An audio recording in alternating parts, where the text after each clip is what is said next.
His unparalleled military brilliance in audacious battlefield tactics established him as the most dominant figure across Europe.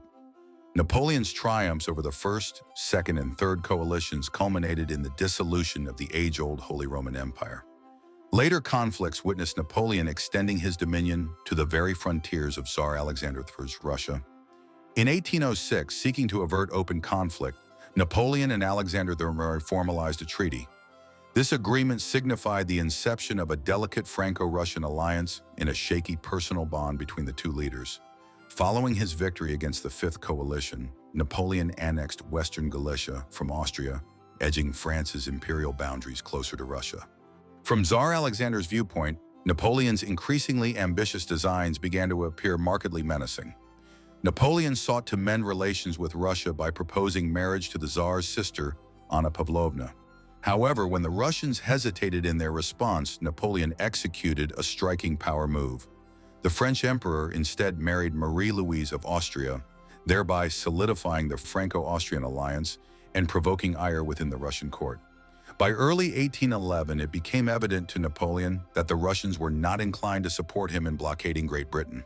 Consequently, he commenced preparations for the inevitable conflict.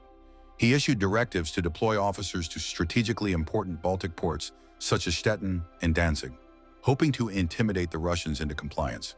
Tsar Alexander I initially observed with alarm and disbelief as Napoleon's formidable forces, recognized as the world's finest, amassed along his borders. By April 12th, the Tsar found his allies' provocations intolerable. He issued a demand that Napoleon withdraw his forces from the Grand Duchy of Warsaw or face the ensuing repercussions. Napoleon chose to confront these repercussions, setting the stage for the most monumental confrontation of his career. Contrary to common misconception, Napoleon did not haphazardly venture into Russia. He foresaw the immense challenges posed by the unforgiving Russian climate and the scarcity of provisions, and meticulously devised plans to mitigate them. However, he had not accounted for the unwavering resolve of the Russian people. To compel Alexander I into submission, Napoleon assembled the largest military force Europe had ever witnessed, the legendary Grande Armée. He amassed an army estimated between 450,000 and 650,000 soldiers, dwarfing the Russian forces of approximately 200,000 men. This overwhelming force underscored Napoleon's confidence and strategic acumen, or perhaps his overconfidence. To sustain this colossal army, he established 20 trained battalions equipped with nearly 8,000 vehicles, designed to provide a 40-day supply line to the front. Napoleon also mobilized a vast herd of livestock. A staggering 50,000 cattle followed closely behind the Grande Armée, intended to supply dairy and meat to the advancing force.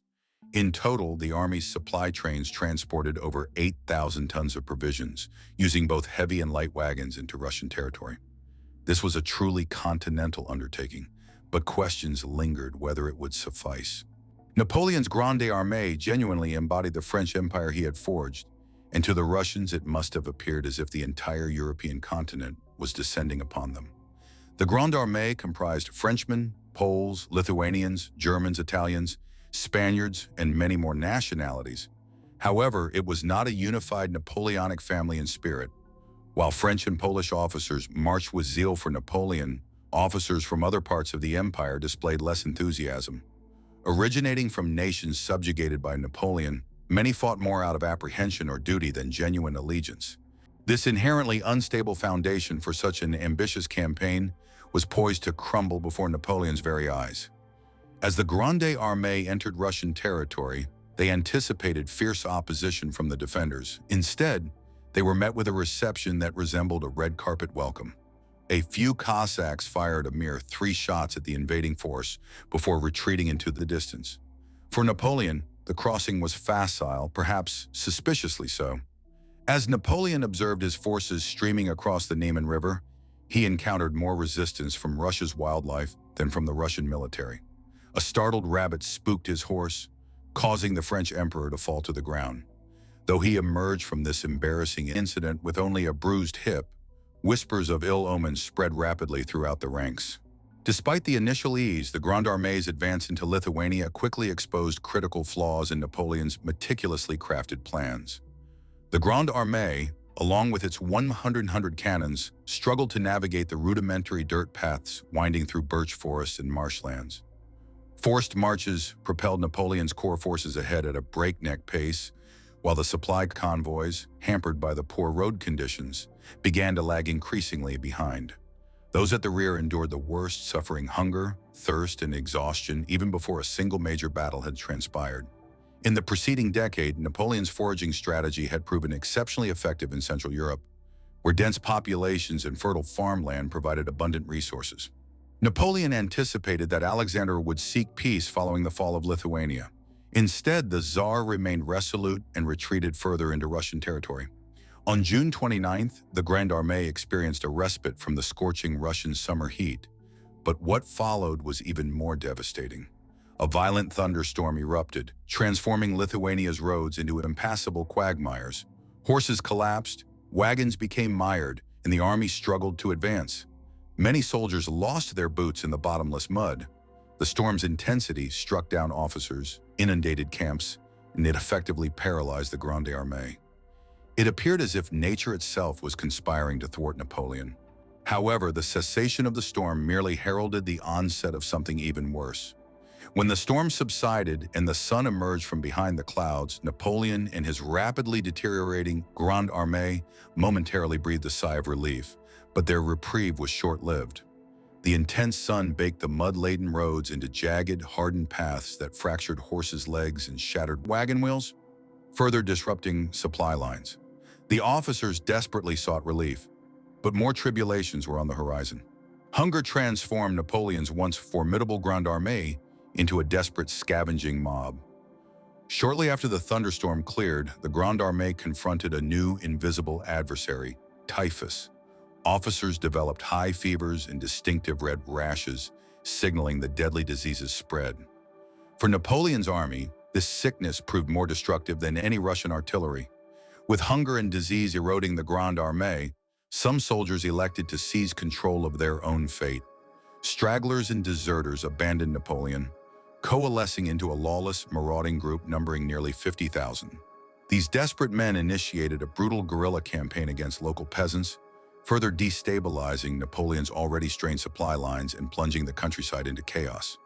A lieutenant documented the hellish circumstances the Grande Armée faced as it marched deeper into Russian territory, pursuing an elusive surrender. He recounted scorching heat during the day, freezing rain at night, and swamp-like campsites teeming with disease. Dysentery and fever raged, leading to hundreds being crammed into makeshift field hospitals. Yet shockingly, this was still not the nadir. Disease and desertion had already cost the Grande Armée 100,000 men within 5 weeks. Further losses had critically weakened Napoleon's fighting capacity, effectively halving his once mighty army.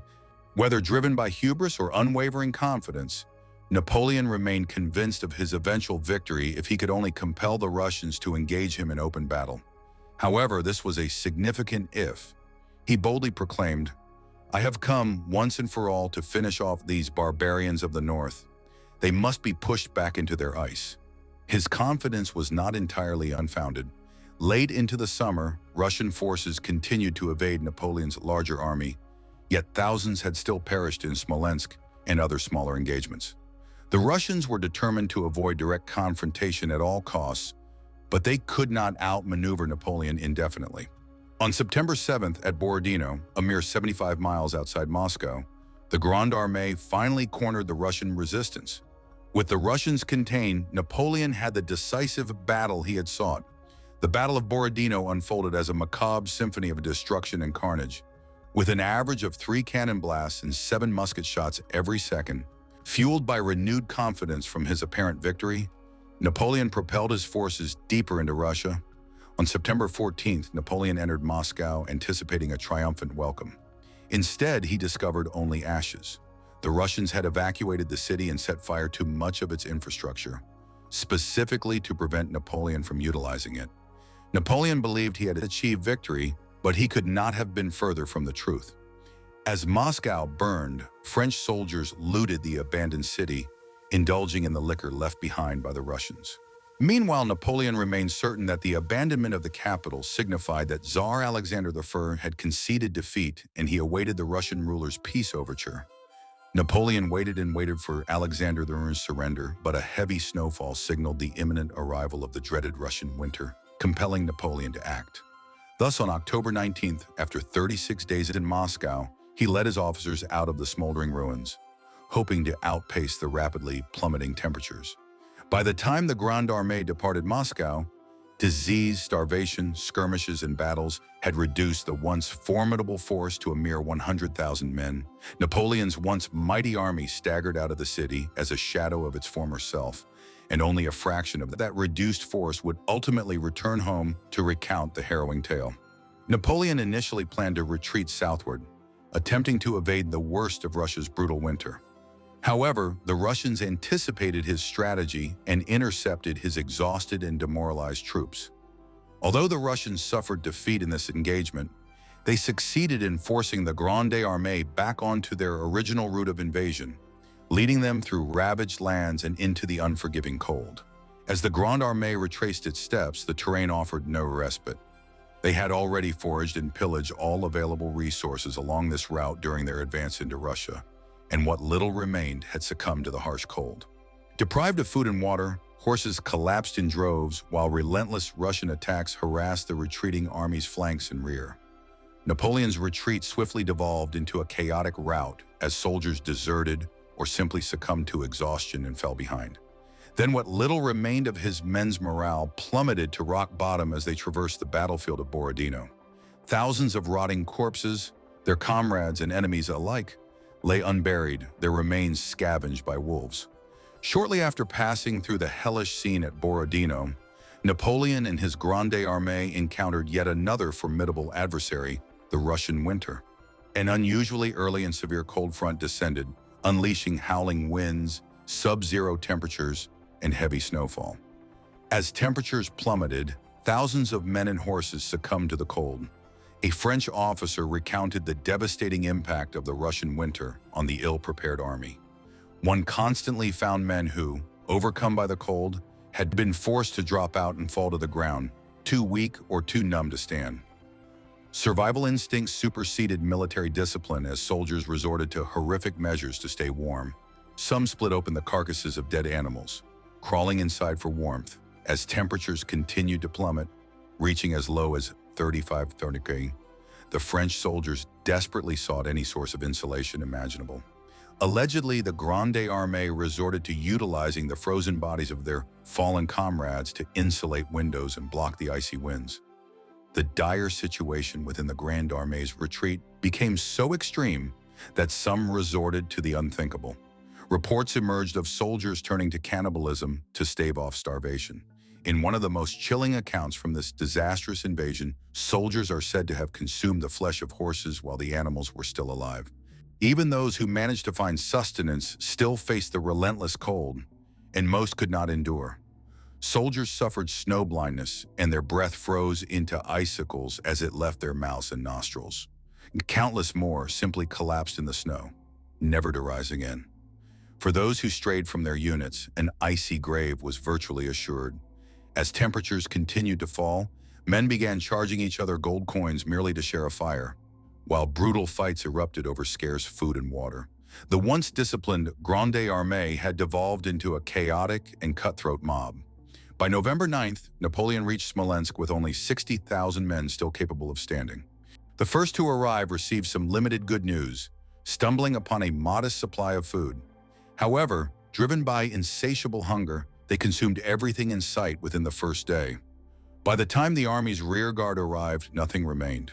The sole consolation for the utterly demoralized Grande Armée was that the Russian winter was indiscriminate in its brutality, inflicting suffering equally on all. The Russian army, too, dwindled from 105,000 to just 60,000. Between November 15th and 18th, the remnants of French and Russian forces clashed in a series of skirmishes during the Battle of Krasnoy. While the Russians hesitated to launch a full-scale assault against Napoleon's diminished army, they still inflicted heavy losses. By the battle's end, Napoleon had lost another 30,000 men, and he was rapidly running out of options to escape Russia with his life. In late November, the Grande Armée faced complete annihilation as they reached the Berezina River. It appeared as though the great Napoleon Bonaparte had finally met his demise, but he still possessed one final strategic maneuver. As Russian forces closed in, Napoleon orchestrated a final display of his superior battlefield intelligence. The French emperor ordered his Dutch engineers to work feverishly to construct a pontoon bridge across the icy Berezina River. As intense fighting raged, Napoleon could only hope that his engineers would complete the bridge before it was too late. With the Russians pressing from behind, the Grande Armée completed the pontoon bridge just in the nick of time. What remained of Napoleon's army staggered across the makeshift bridge, executing a chaotic and harrowing crossing of the Berezina to safety.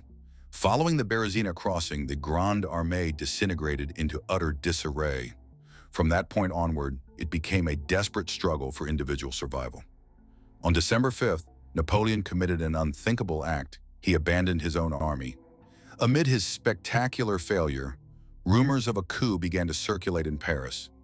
Desperate to safeguard his crown, Napoleon hurried ahead of his defeated army. 9 days after Napoleon deserted his officers, on December 14th, the remnants of the Grande Armée stumbled back across the Niemen River. Their return into French-controlled territory officially marked the end of Napoleon's nightmarish Russian campaign. Of the 615,000 soldiers who commenced the invasion, fewer than 100,000 survived. Thousands returned frostbitten, starved, or wounded, while the vast majority lay buried in the Russian snow. In total, Napoleon's invasion of Russia resulted in over 1 million casualties, both military and civilian, making it one of history's deadliest military disasters. Napoleon's return to Paris quelled any immediate talk of a coup, but Russia had already inflicted a fatal blow. The catastrophe in Russia left his empire weakened and vulnerable to its adversaries, who were eager to exploit this newfound weakness.